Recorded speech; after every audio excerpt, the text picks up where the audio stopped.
Hello, good morning. Welcome to my online class. Today we will discuss a beautiful poem, The Flower School, which is written by famous poet Rabindranath Tagore. आज हम लोग एक बहुत ही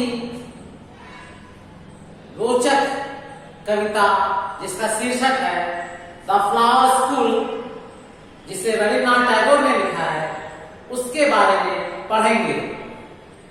रविन्द्रनाथ टैगोर जिन्हें 1913 में Nobel पुरस्कार से सम्मानित किया गया था, उन्होंने ये प्यारी सी कविता अपनी स्वर्गवासी माँ की याद में लिखी है। ये कविता उनके देहांत के कुछ ही दिनों बाद लिखी गई थी। इस कविता में एक भोला भाला लड़का अपनी माँ से बातचीत करते हुए ये बताता है कि फूल भी स्कूल जाते हैं। द फ्लावर स्कूल इसी कविता को संकेत करता है कि फूल कैसे स्कूल जाते हैं। इस कविता में एक बच्चे की कल्पना उसने इस कविता की खूबसूरती को और अधिक रंग दे दिया है। ये पोएम इस प्रकार है।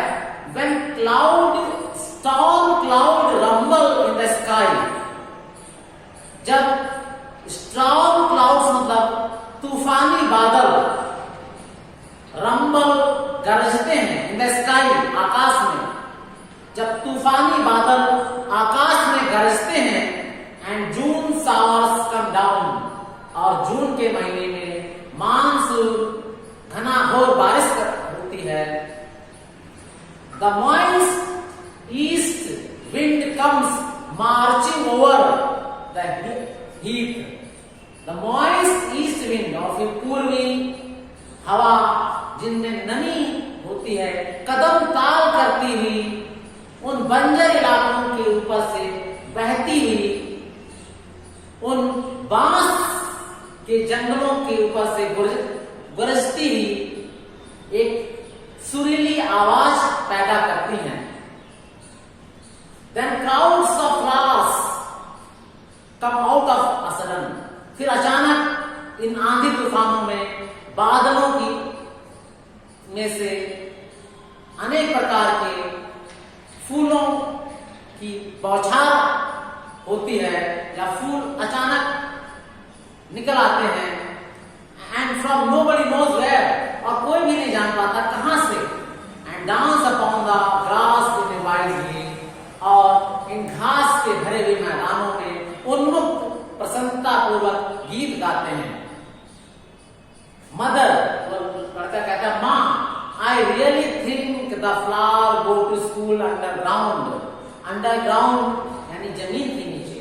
वो बच्चे अपने मन में कल्पना करता है कि माँ, वास्तव में ये फूल तो जमीन के नीचे स्कूलों में गए थे।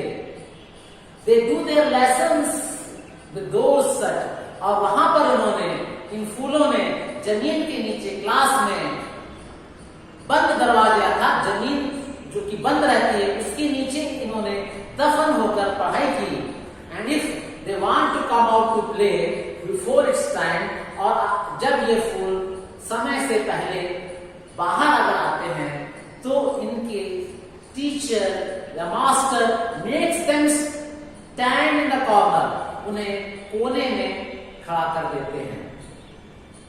When the rains come, they have their holidays, और जब बरसातें होती हैं तो इन फूलों की छुट्टियां होती हैं, इसीलिए बरसात के महीने के बाद ही ये फूल बाहर निकल कर आते हैं। Branches clash together in the forest, जब तूफानों में जंगलों की टहनियां और पेड़ों की टहनियां आपस में टकराती हैं, and the leaves rustle in the wild wind, और इन तेज बहने वाली हवाओं में पत्तियां सरसराती हैं। The thunder clouds clap their giant hands, और ये बादल गरजते हुए ऐसे महसूस होते हैं मानो वो अपने विशालकाय हाथों से ताली बजा रहे हों। And the flower children rush out to dress of pink and yellow and white. तब ये फूल रूपी बच्चे अलग अलग रंग के कपड़े पहने, गुलाबी, पीले, सफेद इत्यादि कपड़े पहने बाहर निकलते हैं। डू यू नो मदर, माँ क्या तुम जानती हो, their home is in the sky, इनका भी घर आकाश में है। वेयर द स्टार्स आर, जहां ये तारे हैं। Haven't you seen how eager they are, क्या तुम देख नहीं चुकी हो कितने उत्सुक हैं ये वहां पर जाने के लिए। Don't you know why they are in such hurry, क्या आप नहीं जानती हैं कि इन्हें किस बात की जल्दीबाजी है।